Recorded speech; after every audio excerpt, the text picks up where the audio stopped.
The Atlanta Braves take down the Cleveland Guardians 5-4 for a sweep and their first 5-game winning streak of the season. Let's talk about it. This is the Braves Postcast, your instant game reaction for the Atlanta Braves.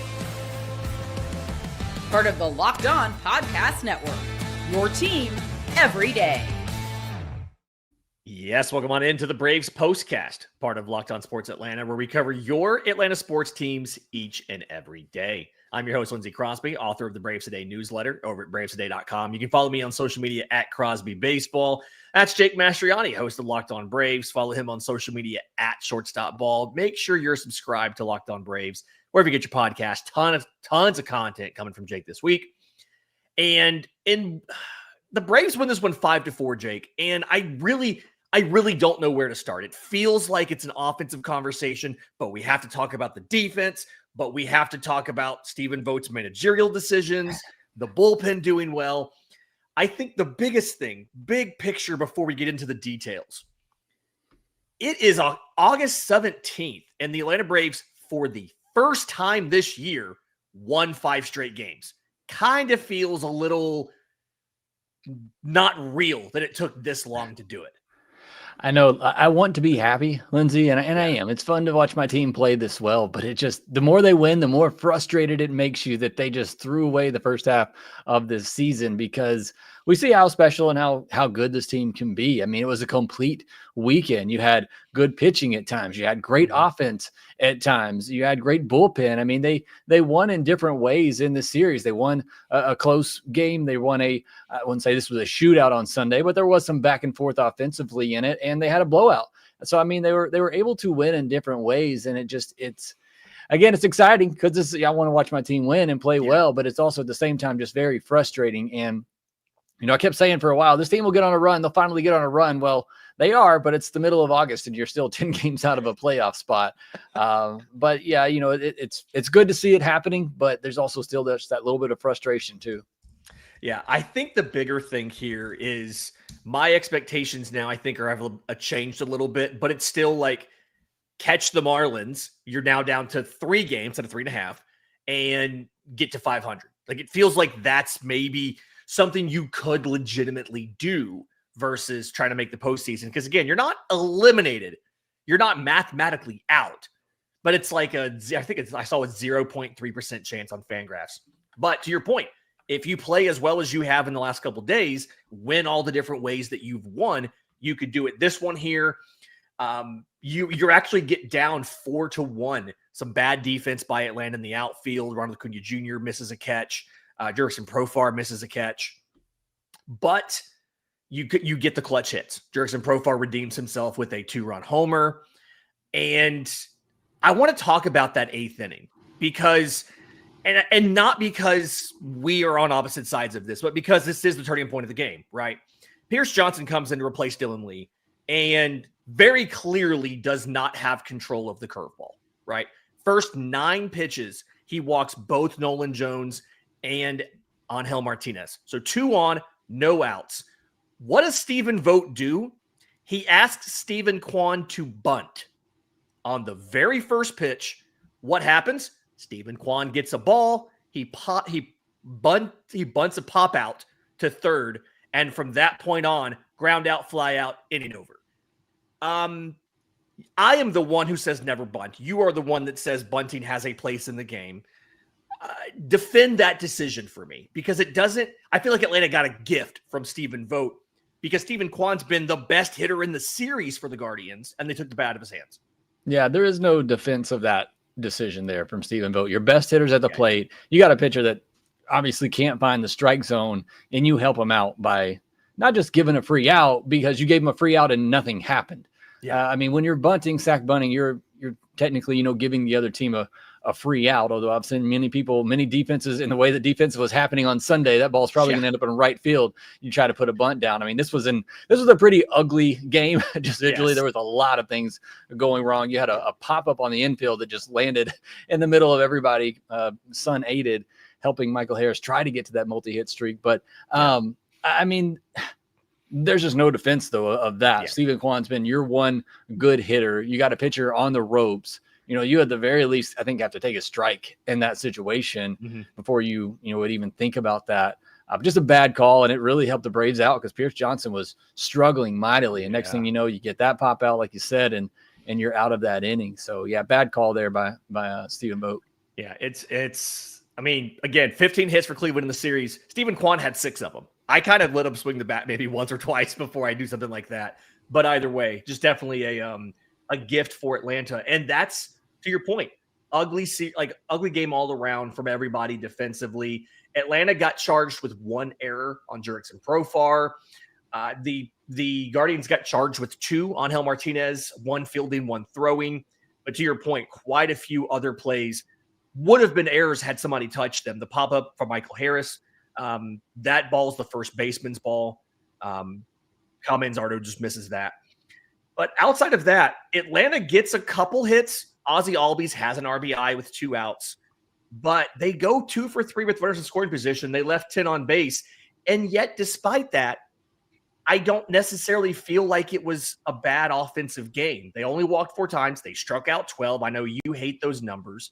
But they did enough in the clutch to win, and they won on a Sunday, which just isn't a thing the Braves have done a lot of this season. Am I overreacting to say like this wasn't a good game and you got lucky to win this?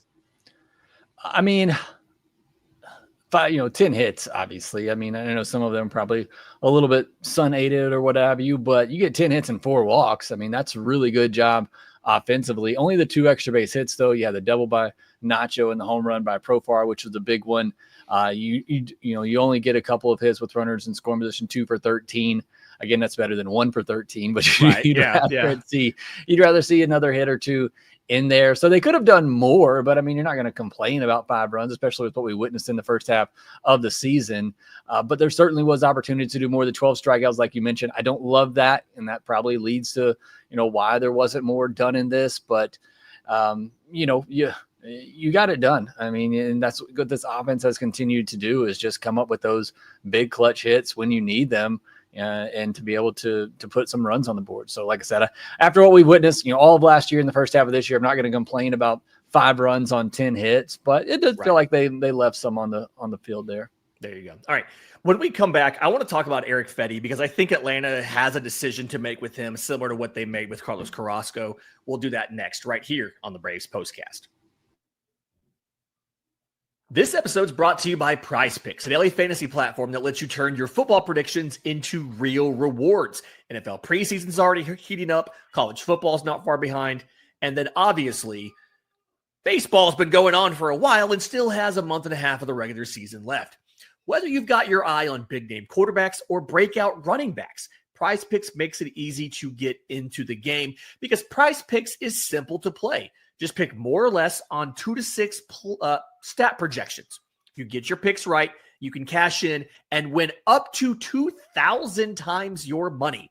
So download the Prize Pick app today. Use code LOCKEDONMLB to get $50 in lineups after you play your first $5 lineup. That's code LOCKEDONMLB to get $50 in lineups after your first $5 play. Prize Picks, run your game.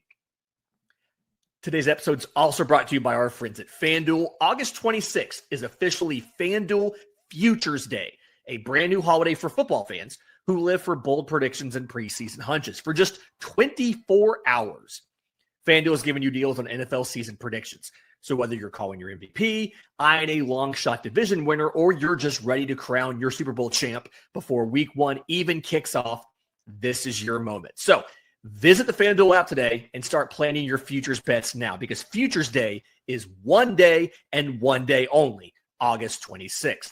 FanDuel, play your game. All right, so Erick Fedde gets the start for Atlanta and starts off really good. First inning, he gets a strikeout of Stephen Kwan, which you don't see Stephen Kwan strike out a lot. Maybe that's why they wanted the button for him later. They thought he was just cooked today.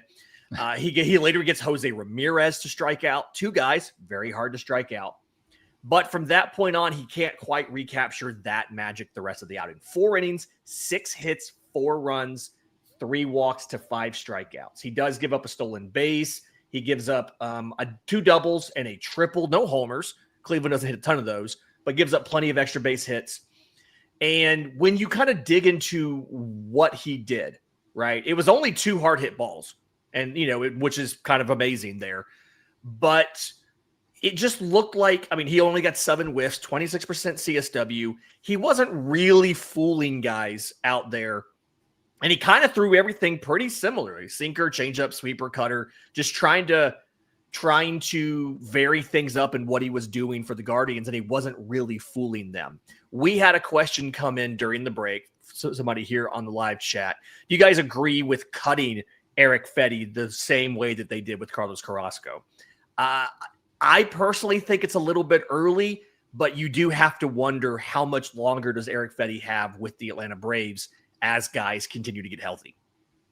Look, if they cut Eric Fetty tomorrow, I'm not going to lose any sleep, but I'm also not going to put this one on him. Yeah. In the second inning alone, he struck out 2 batters back to back, and they ended up getting calls. Yeah. Sean Murphy threw a seed down to second base, and Nick Allen couldn't get the tag on. Incredible slide. I get all that. But I mean, he should have been out of that inning. He had to throw 13 more pitches in that inning. That takes a toll on you on a hot day like that. The next inning, he gives up a couple of runs. And there's also a couple of fly balls that aren't caught. The one by Profar, while he's pitching, not caught.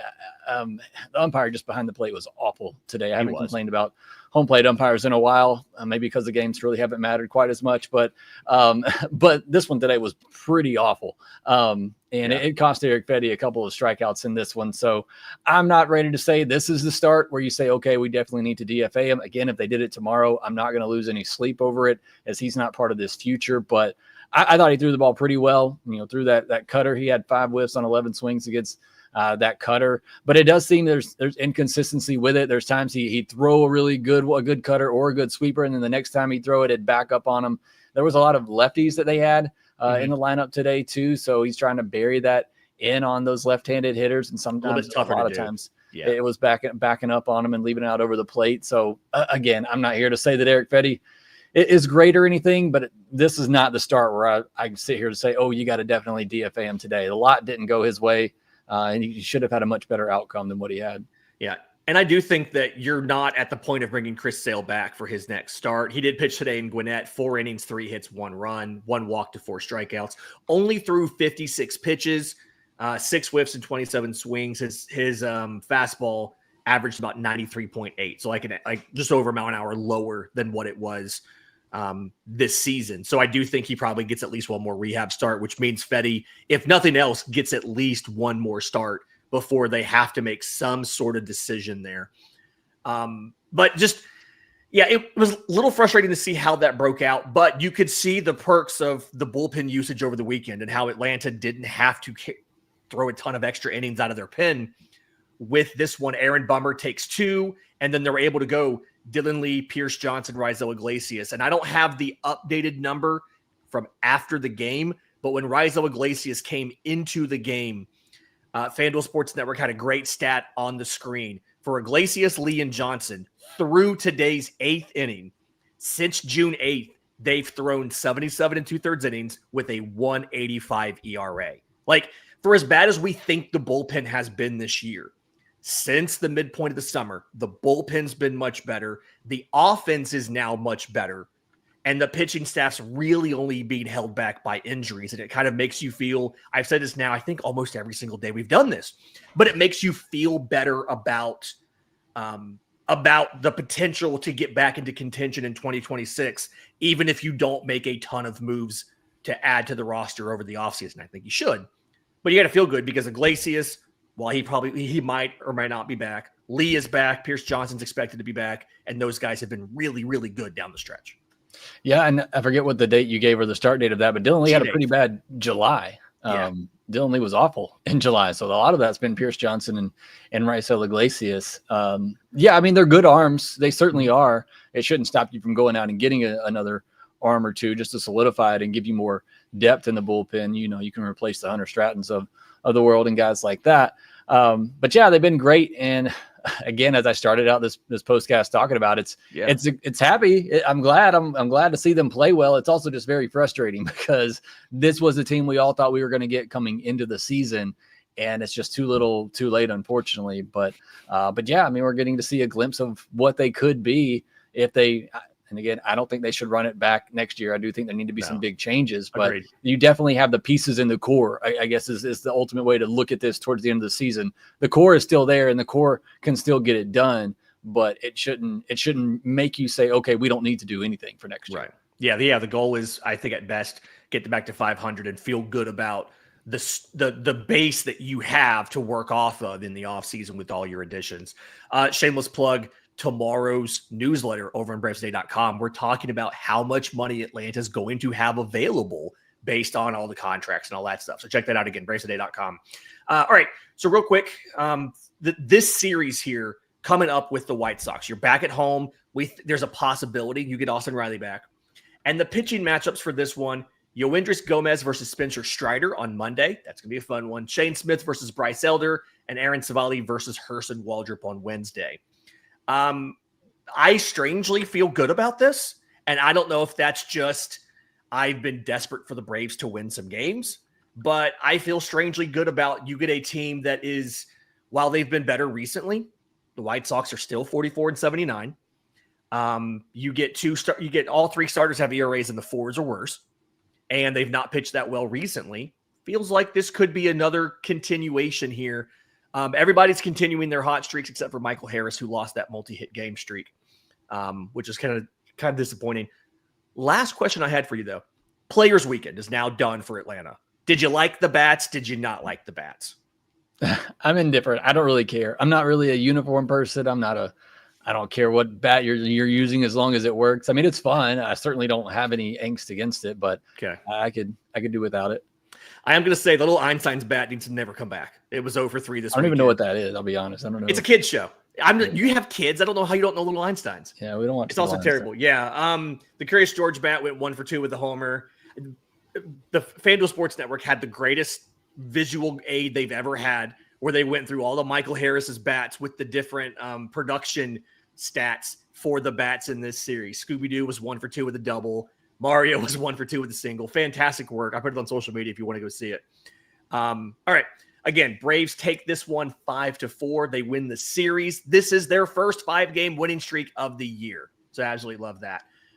We will be back for the White Sox series starting tomorrow. All 3 games at 7:15. So we'll be going live after that. Make sure you're subscribed to Locked On Braves wherever you get your podcast and on YouTube. Jake has tons of stuff coming up, whether it's a minor league update, mailbags later in the week, all of that. So make sure you're subscribed. And do us a favor. Subscribe to both Locked On Braves and Locked On Sports Atlanta on YouTube. Hit the notification bell so you get notified when we go live, whether it's Jake's episodes, our postcast, or all of the other Atlanta sports content from Locked On Sports Atlanta. For Jake Mastroianni, I'm Lindsay Crosby. This has been the Braves Postcast.